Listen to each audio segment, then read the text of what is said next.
Welcome back, Music Maniacs, to another episode of Gibbs Drops the Needle, your one-stop spot for all things music.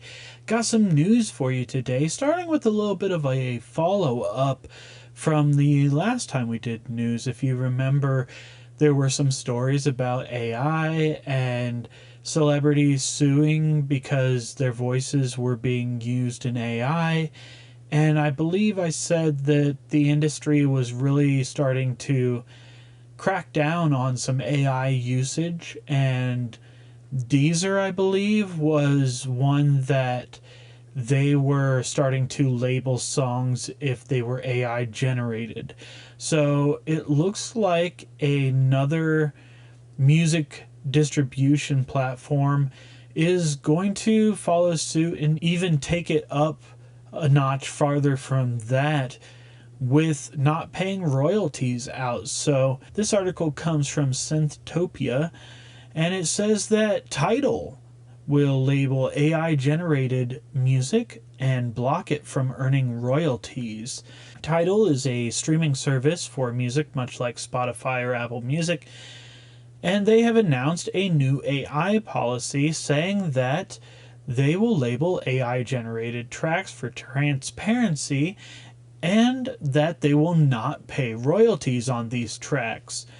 Beginning July 15th, listeners will see an AI label on tracks that Tidal determines are entirely AI generated. The company says it plans to expand those labels to substantially AI generated music as detection technology improves. The policy defines AI-generated music as music that is wholly or substantially created using generative AI, while acknowledging that AI-assisted tools have become a common part of music production. Tidal says that artists should be free to use AI creativity, but argues that listeners should also be able to identify AI-generated content and that royalty payments should prioritize works directly produced, written, and performed by people.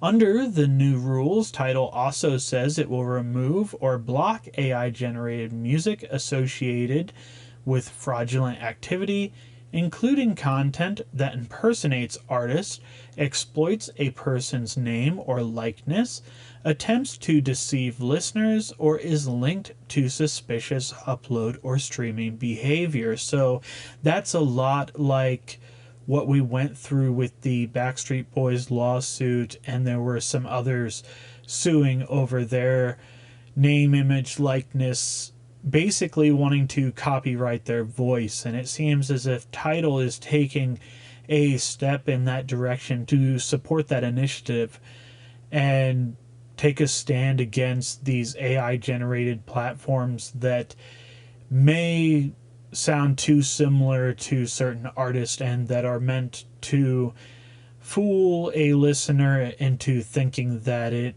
is a different artist. This article goes on to say the company will also require distributors to identify AI-generated music before it reaches the platform, and the same standards will apply to releases distributed through Tidal Upload.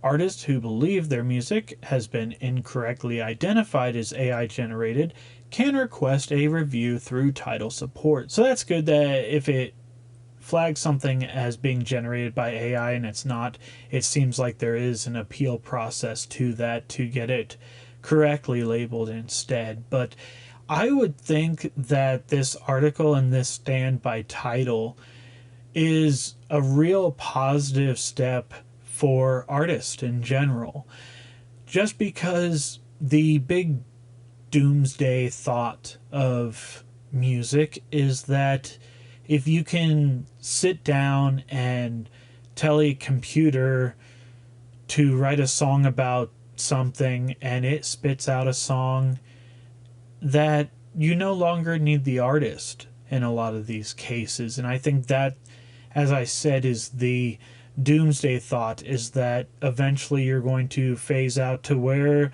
you don't have artists writing and creating, and the record companies would basically cut out the need of paying an artist by just generating their own popular songs and making money off of that.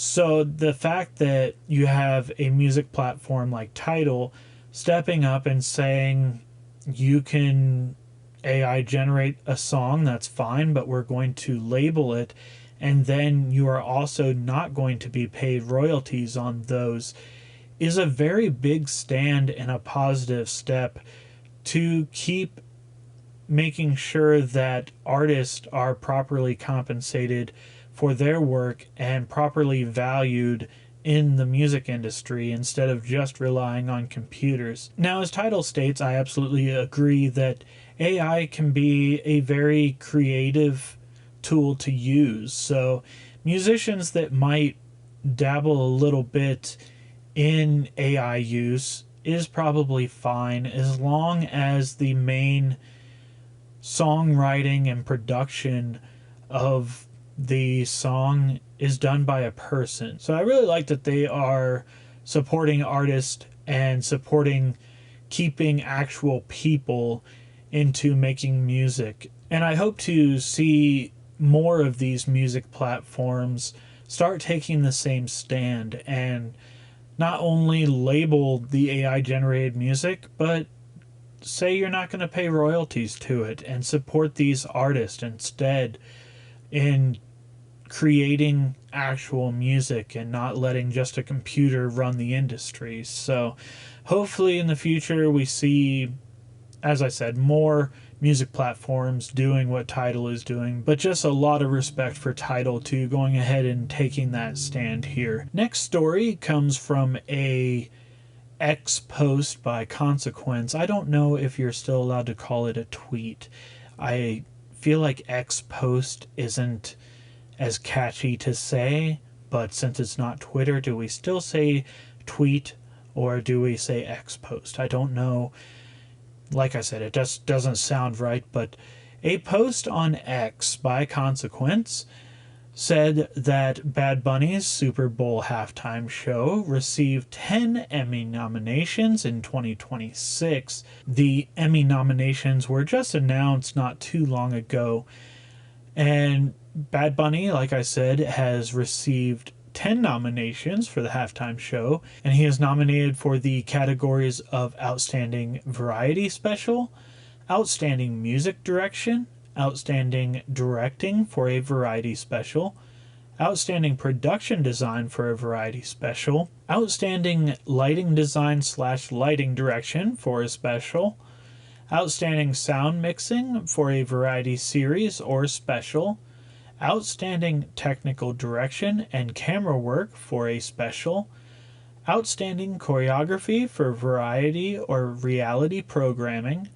Outstanding Makeup for a Variety, Nonfiction, or Reality Program, Outstanding Hairstyling for a Variety, Nonfiction, or Reality Program. So 10 nominations there for the 2026 Grammys. I would be interested. I didn't see the article or anything that said what she was nominated for, but I did see that Taylor Swift's Eras Tour was nominated for some Emmys, so it'd be interesting to see if they're all the same categories. I don't know if they count for all the same categories, so maybe Bad Bunny will be going up against Taylor Swift, but as I said, I just didn't read into everything that Taylor Swift was nominated for. Next story features Elton John, who announced final surprise farewell Yellow Brick Road shows in Mexico.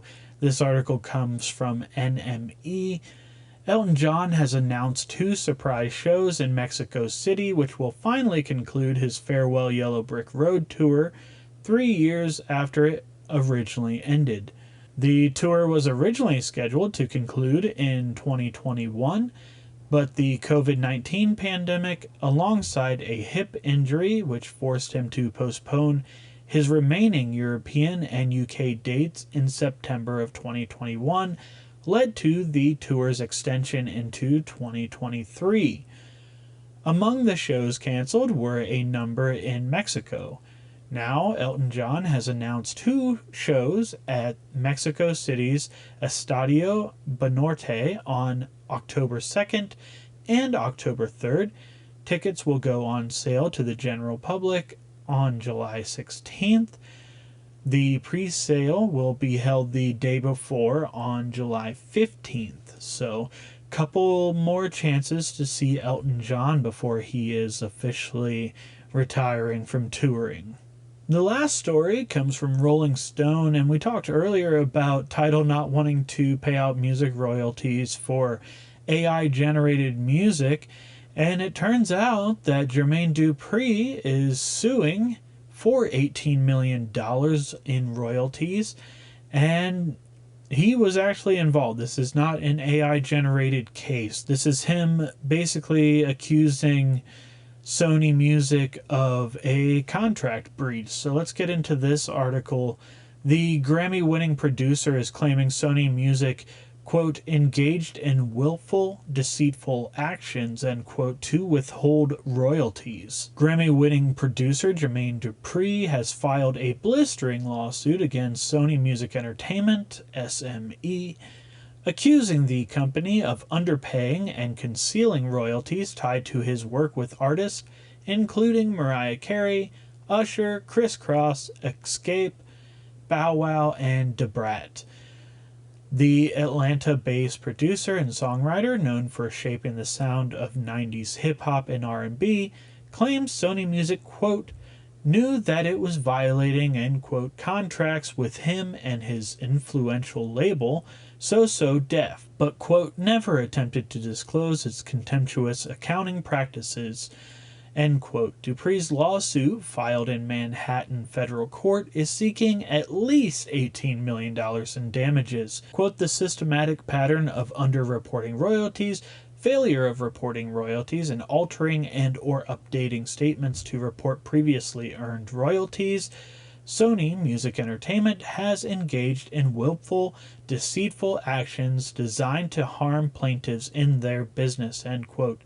The new 13-page lawsuit obtained by Rolling Stone reads, in the case of Criss Cross, Dupri claims Sony hid royalties owed on Criss Cross's catalog for more than 2 decades. According to the complaint, Sony kept those funds in a separate royalty accounting system unknown to plaintiffs.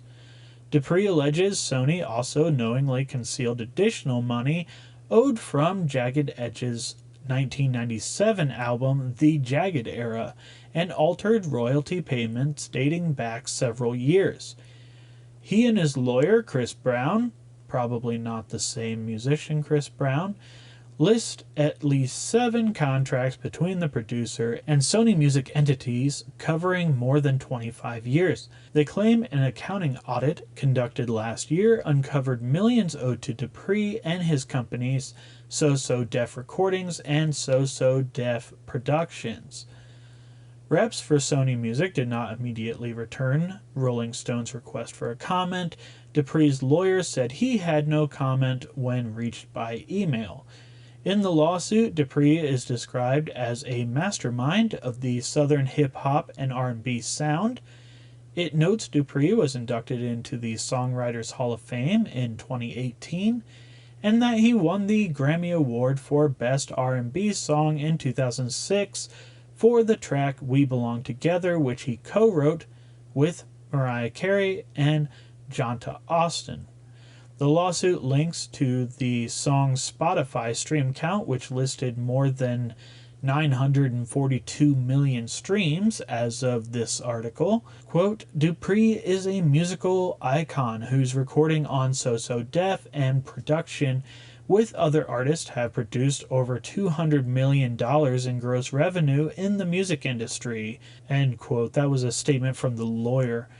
While the complaint is asking for at least $18 million in damages, Dupri is not stopping there. Quote, given that the matter of unreported producer royalties is not an isolated issue evident by the above, it is likely that SME did not report producer royalties to plaintiffs for producer services rendered in connection with other artists associated with the So Def/SME deals. Additional royalties due to plaintiffs have not yet been determined, end quote. I feel like if this is true and they haven't been holding up their part of their contract and paying in royalties, then Dupri is obviously owed that money. And I think you would have to argue that maybe it's more than $18 million.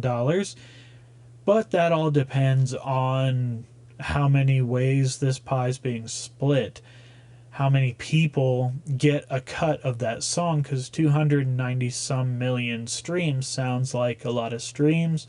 And we went through in an earlier episode basically what that pays out per million streams or so is, I think it was around $1,000 for a million streams. So you're talking a good chunk of money there, but also you're splitting it between songwriters, artists, music labels, everything like that. So 18 million might be a fine number for him. Obviously, I would not complain over $18 million. But maybe he's owed more. I don't know. I guess we'll see when the lawsuit is settled, and we will see if this actually ends up going to court or whether Sony Music just decides to settle with him outside of court. That's all the news I have for you today. Hit that like button, subscribe, follow, whatever you gotta do to help me out. I really appreciate it. Until next time, I'm Gibbs. This is Gibbs Drops the Needle. Stay safe and be kind.